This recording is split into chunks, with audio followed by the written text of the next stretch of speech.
nous allons choisir est le suivant. Il faut trouver le point critique de la fonction suivante et discuter de sa nature.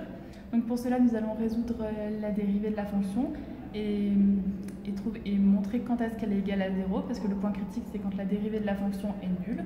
Donc pour cela, nous allons faire les deux dérivées partielles.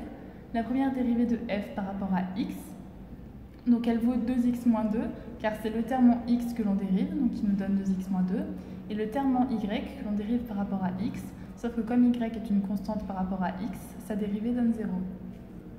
De même pour la dérivée de f par rapport à y, ce terme en 2y au carré vaut 4y quand on le dérive, et ce terme-là en x vaut 0 parce que x est encore une constante par rapport à y. Donc on résout le système, on fait les deux dérivées partielles égales à 0, on obtient que x est égal à 1 et que y est égal à 0.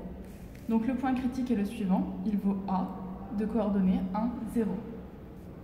Ensuite, pour savoir si ce point est un maximum, un minimum ou un minimum local, on va déjà devoir trouver la matrice hessienne.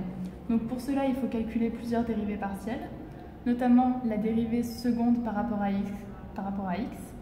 Donc pour cela, il nous suffit de repartir de la première dérivée par rapport à x que l'on avait calculée et de redériver le résultat qu'on a trouvé une deuxième fois par rapport à x.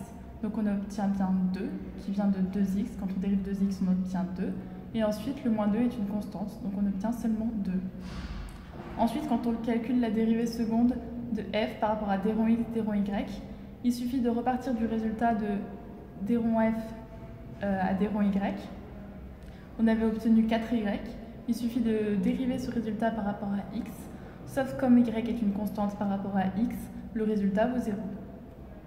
La dérivée seconde de f par rapport à d rond y, on repart encore de la première expression, on dérive ce résultat et on obtient 4.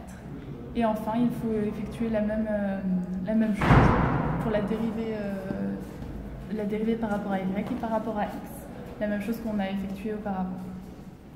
Donc grâce à ces dérivées, on va pouvoir remplir la matrice hessienne. La matrice hessienne nous donne cela. Et quand on remplace les valeurs, on obtient une matrice de 0, 0, 4. Pour obtenir la nature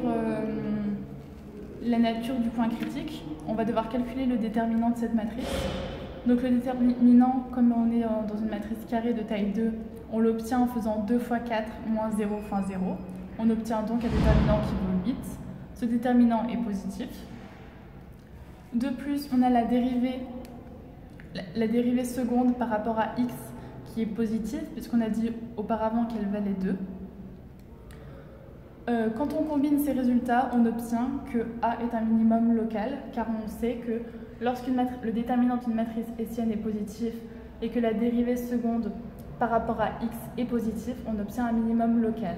Si la dérivée seconde de x avait été négative et que le déterminant avait été positif, on aurait eu un maximum local. Pour vérifier notre calcul, on peut effectuer une petite astuce. Pour cela, il suffit de réinjecter les coordonnées du point A qui est notre point critique. On les réinjecte dans la fonction de départ. Donc on obtiendra 1 moins 1 le tout au carré, plus 2 fois 0 au carré. On obtient donc 0 plus 0, ce qui est égal à 0. Et on a donc la fonction par rapport au point A qui va valoir 0. De plus, on sait que cette fonction est tout le temps positive parce qu'il s'agit d'un carré plus un carré. Un carré étant toujours positif, la somme de deux carrés est toujours positive.